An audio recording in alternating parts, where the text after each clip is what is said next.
স্মৃতি cartoon house.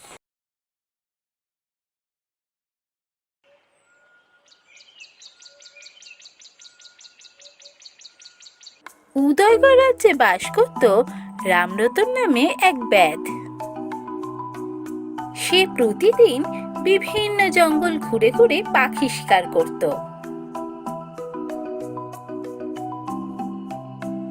ব্যাধের পরিবারে ছিল ব্যাধের স্ত্রী এবং ব্যাধের একমাত্র কন্যা রত্না। রোজগার ভালো না হওয়াতে তার দিন চলত খুবই কষ্টে। গো, ঘরে চাল ডাল কিছুই তো নেই, বলছিলাম কিছু চাল ডাল নিয়ে এসো না। চাল আনতে যাব, কিন্তু ধারে কি আর চাল দেবে? হাতে তো টাকা পয়সা কিছুই নেই, অনেক ধার হয়ে গেছে। আর শ্যামলালদা চাল দেবেন না। একবার শ্যামলালদার দোকানে গিয়ে দেখো না, যদি এইবারটা ধারে দিয়ে দেয়। দুদিন তো হাঁড়ি চাপেনি, আর কতদিন থাকবো এভাবে? না না, আমি আর শ্যামলালদার দোকানে যেতে পারবো না।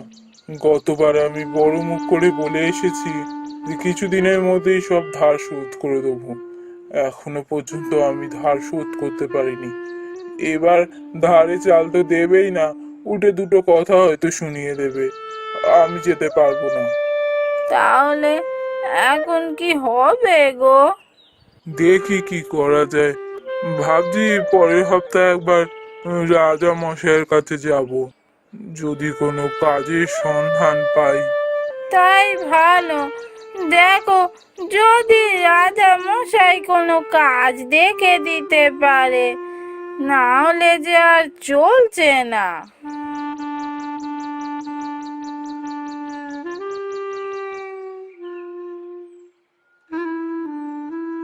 পরের দিনও রামরতন একইভাবে জঙ্গলে গেলে পাখি শিকার করবে বলে।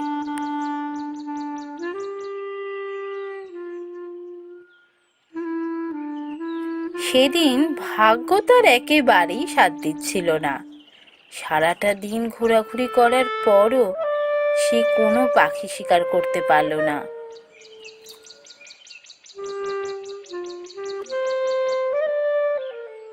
না, আজ আর মনে হচ্ছে না কোনো পাখি শিকার করতে পারবো। কারণ দেখেছি আজ কাজে বেরোলাম, আজকে দিনটাই খারাপ, খুব ক্লান্ত লাগছে। যাই, ওই গাছটার নিচে গিয়ে একটু বসি। আরে, দূরে ওই গাছটাতে একটা কি সুন্দর পাখি বসে আছে দেখছি। না, আজকের দিনটা পুরোপুরি খারাপ যাবে না মনে হচ্ছে। এই ভেবে রামরতন যেই তার ধনুক বার করেছে, ব্যাট বন্ধু, আমায় তুমি মেরো না।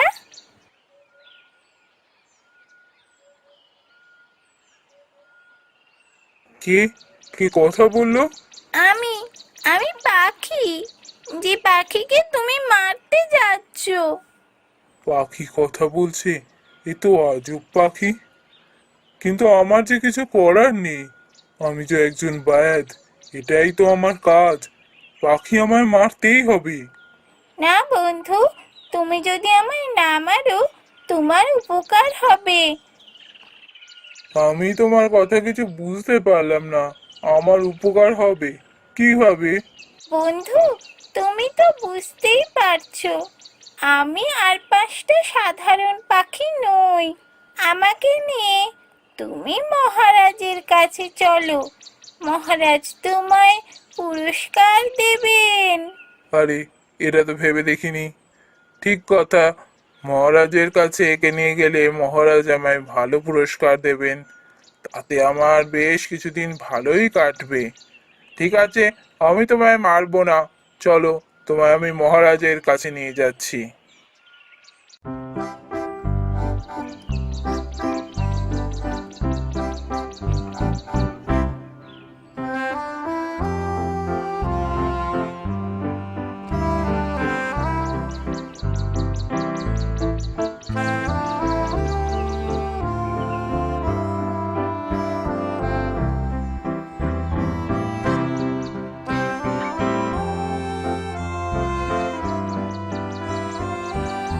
কে তুমি?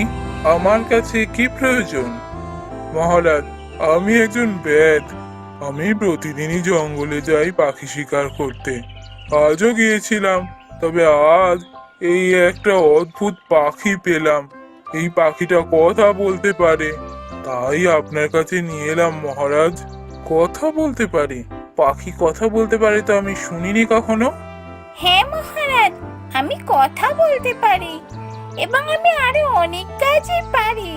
তা আপনি ধীরে ধীরে বুঝতে পারবেন।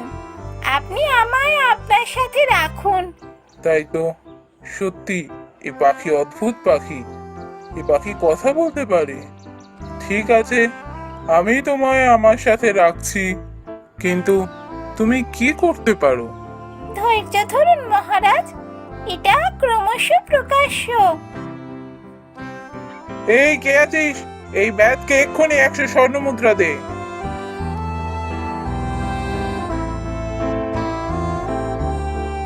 পাখির কথা মতো মহারাজ সেই পাখিকে নিজের কাছে এনে রাখলেন। শুধু নিজের কাছে নয়, তিনি নিজের শয়ন কক্ষে এনে রাখলেন। সর্বক্ষণ তিনি সেই পাখির সাথেই গল্প করেন।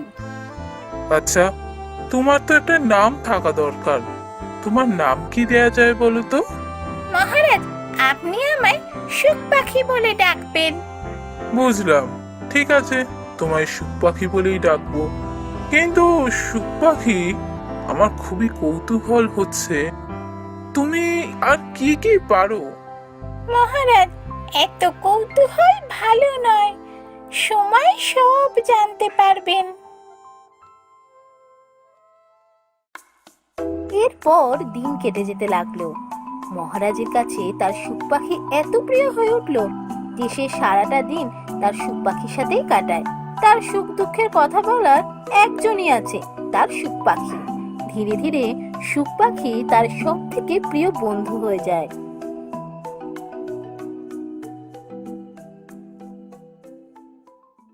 এইভাবেই দিন কেটে যেতে লাগলো। দেখতে দেখতে বেশ কিছুদিন কেটে গেল।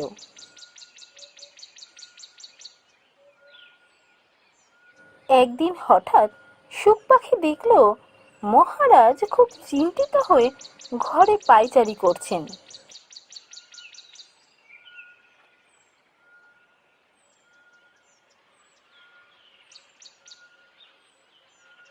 কি হলো মহারাজ, আজ আপনাকে খুব চিন্তিত লাগছে?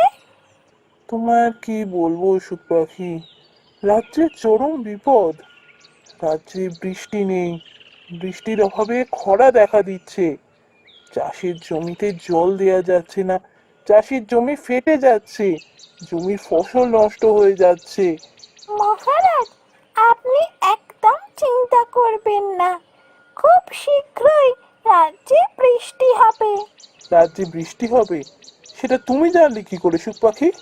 মহারাজ, আমি জানতে পারি, আপনাকে আমি বলেছিলাম আমি কোনো সাধারণ পাখি নই, আমার অনেক গুণ আছে। এটা তার মধ্যে একটা, আমি ভবিষ্যৎ দেখতে পাই। এ আবার কি ধরনের কথা? ভবিষ্যৎ দেখতে পাও? মহারাজ, আপনি আমার কথা বিশ্বাস করুন, আমি সত্যিই ভবিষ্যৎ দেখতে পাই। আগামী বৃহস্পতিবার সন্ধ্যেবেলা রাজ্যে ঝমঝমিয়ে বৃষ্টি হবে। ঠিক আছে, আগামী বৃহস্পতিবারের অপেক্ষায় রইলাম। যদি তোমার কথা সত্যি হয়, তাহলে তুমি যা চাইবে আমি তাই তোমায় দেবো। দেখতে দেখতে সেই দিনটা এসে গেল, যে দিনের অপেক্ষায় মহারাজ অধীর আগ্রহে বসে আছেন। সুখ পাখির কথা মতো সত্যি বৃহস্পতিবার সন্ধেবেলা রাজ্যে ঝমঝমিয়ে বৃষ্টি নামলো। হয়েছে হয়েছে, তোমার কথা সত্যি হয়েছে সুখ পাখি। আজ থেকে আমি মেনে নিলাম তুমি সত্যিই ভবিষ্যৎ দেখতে পারো। এবার বলো, তুমি কি চাও? তুমি যা চাইবে আমি তাই তোমাকে দেবো। অপেক্ষা করুন মহারাজ, এত আনন্দ করার সময় এখনো আসেনি। রাজ্যে বিপদ এখনো কাটেনি, ঘোর বিপদ আসছে। বিপদ? কোন বিপদের কথা বলছো তুমি? মহারাজ, মদ্রদেশের রাজা আপনার বিরুদ্ধে যুদ্ধ ঘোষণা করে সৈন্য নিয়ে আপনার রাজ্যের দিকেই আসছে। অতর্কিতে রাজ্য আক্রমণ করে রাজ্য দখল করতে চায়। সে কি? তাহলে তো আমায় সৈন্য নিয়ে এক্ষুনি বেরোতে হয়। তোমার পুরস্কার বাকি রইল সুখ পাখি, আমি ফিরে এসে তোমার পুরস্কার দেবো।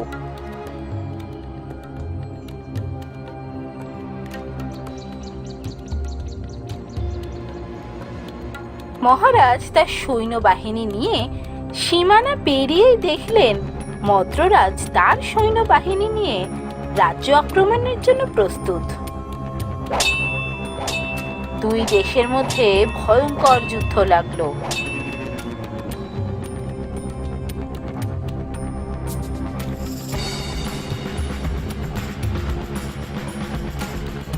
শেষ পর্যন্ত মদ্ররাজকে পরাজিত করল উদয়গড় রাজ্যের রাজা। সুখ পাখি, আমি পেরেছি। আমি আমার রাজ্যকে বিপদমুক্ত করতে পেরেছি। আর এটা সম্ভব হয়েছে শুধু তোমার জন্য। তুমি শুধু আমার বন্ধুই নও, আমার সবচেয়ে উপকারী বন্ধু। তুমি আমার ভাই। তোমার মতো উপকারী বন্ধুকে পুরস্কার দিয়ে বা ধন্যবাদ জানিয়ে আমি ছোট করব না, কিন্তু আমি তোমায় কিছু উপহার দিতে চাই। বলো তুমি কি চাও? মহারাজ, আমি আমার কর্তব্য পালন করেছি, তবে যদি আপনি আমায় উপহার দিতে চান তাহলে আপনি এ রাজ্যের রানী নিয়ে আসুন। রানী নিয়ে আসবো? কোথায় পাবো রানী? তুমি তো সব জানো। বলো কোথায় আছে সে, আমি এক্ষুনি তাকে নিয়ে আসছি। মহারাজ, যে ব্যাধ আমাকে আপনার কাছে নিয়ে এসেছে তার এক মেয়ে আছে। সে খুবই ভালো, রূপবতী এবং গুণবতী। আপনি তাকে বিবাহ করুন। এই রাজ্যের রানী হিসাবে সেই একমাত্র উপযুক্ত। ঠিক আছে, তুমি যখন বলছো আমি তাই করব। ব্যাত কন্যাকেই আমি এ রাজ্যের রানী করে আনবো।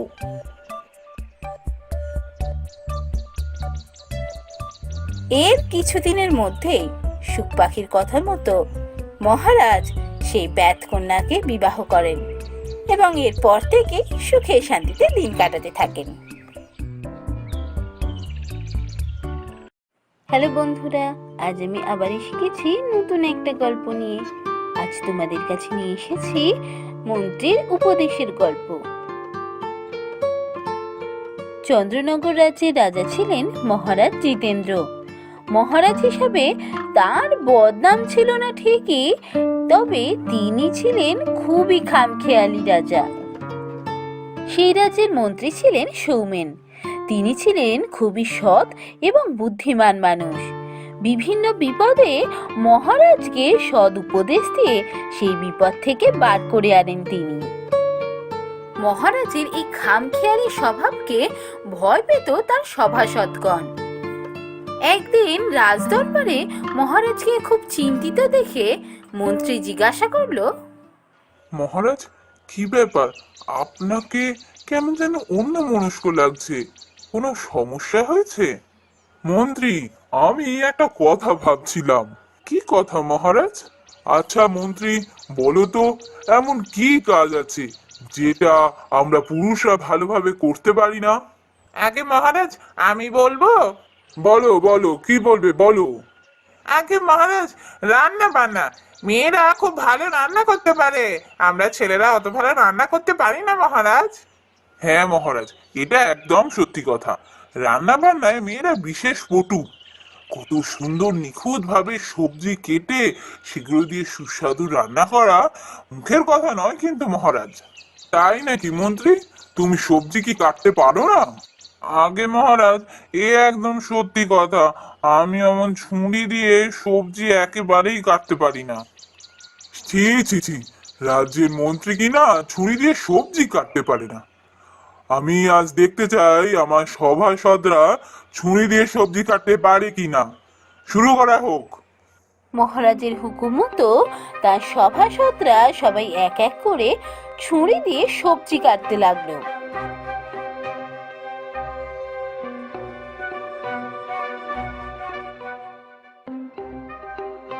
তারপর যখন মহারাজের পালা এলো, মহারাজও সবজি কাটা শুরু করলেন, কিন্তু হঠাৎ করে আহ, ওরে বাবা রে, হাতটা কেটে গেল। ও,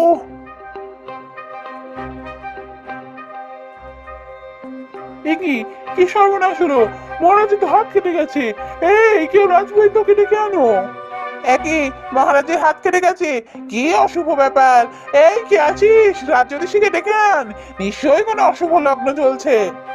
সভাসদরা মহারাজের হাত কেটে যাওয়াতে বিভিন্ন মন্তব্য করতে থাকলেও মন্ত্রীমশাই ছিলেন একেবারে চুপ। তাকে চুপ থাকতে দেখে মহারাজ ভীষণ রেগে গেলেন। একই মন্ত্রী, আমার হাত কাটা নিয়ে সবাই চিন্তিত, কিন্তু তুমি কোনো কথা বলছো না তো? মহারাজ, যে কোনো ব্যাপারে তো চিন্তা করে কি করব? যা হয় ভালোর জন্যই হয়। কি, তুমি বলছো আমার হাত কেটে যাওয়াটা ভালো? এটা ভালোর জন্য হয়েছে? হ্যাঁ মহারাজ, হাত কেটে যাওয়াতে আপনার কষ্ট হলো ঠিকই, কিন্তু আপনি দেখবেন এর থেকে আপনি কোনো না কোনো উপকারই পাবেন। যা হয় সবসময় ভালোর জন্যই হয়। মন্ত্রী, তোমার এত বড় সাহস! তুমি আমার হাত কেটে যাওয়াতে এমন মন্তব্য করলে! এই, কে আছিস?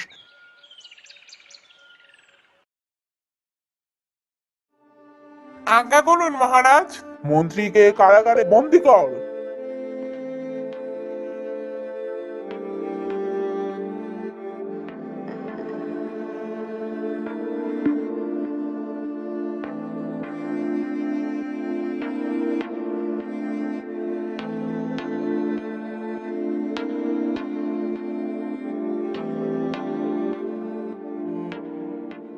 পরের দিন সকালবেলা মহারাজ একাই চললেন মৃগয়া করতে।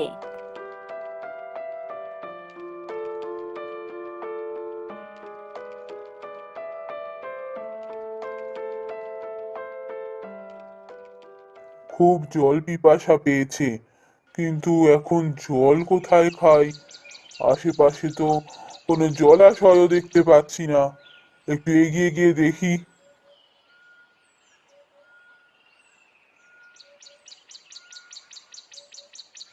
ওই দূরে একটা কুটির দেখতে পাচ্ছি। আরে, জঙ্গলের মধ্যে কুটির! কি ব্যাপার হলো? যাই হোক, একটু গিয়ে দেখি যদি জল পাই। খুব তেষ্টা পেয়েছে।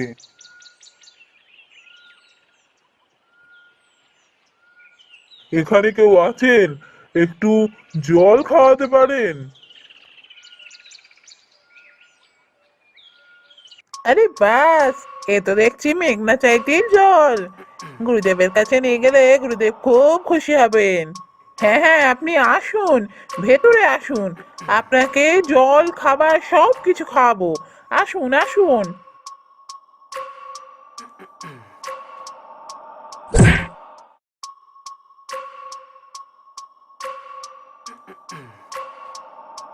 গুরুদেব দেখুন, মায়ের বলির জন্য লোক নিয়ে এসেছি। এই, তুই কে? কোথা থেকে এসেছিস? তোদের এত বড় সাহস, তোরা মহারাজ জিতেন্দ্রকে আটক করিস? একবার ছাড়া পাই, তোদের সব কটাকে শুলে চড়াবো। বাহ বাবা, এবার মা রাজ রক্ত পাবে। এ তো খুবই শুভ। গুরুদেব, এই লোকটার হাতে একটা কাঁটা রয়েছে। এই লোক তো খুঁতে, একে কি করে বলি দেবেন? সে কি, মায়ের বলিতে খুদে লোক? এই খুদে লোকটাকে কোথা থেকে ধরে এনেছো? ছেড়ে দাও, একে এক্ষুনি ছেড়ে দাও। বের করে দাও একে। এই, কে আছিস?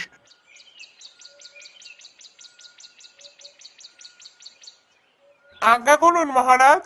এক্ষুনি যাও, মন্ত্রীকে সসম্মানে কারাগার থেকে রাজসভায় নিয়ে এসো।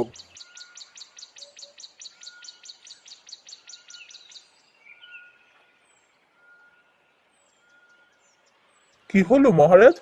আপনি হঠাৎ আমাকে কারাগার থেকে মুক্ত করলেন? আমায় ক্ষমা করো মন্ত্রী, তোমার উপর আমি শুধু শুধুই রাগ করেছিলাম। তুমি ঠিকই বলেছিলে, যা হয় ভালোর জন্যই হয়। কেন মহারাজ, কি হয়েছে? হঠাৎ আপনার এমন কথা? জানো মন্ত্রী, আজ আমি মৃগয়া গিয়েছিলাম। তারপর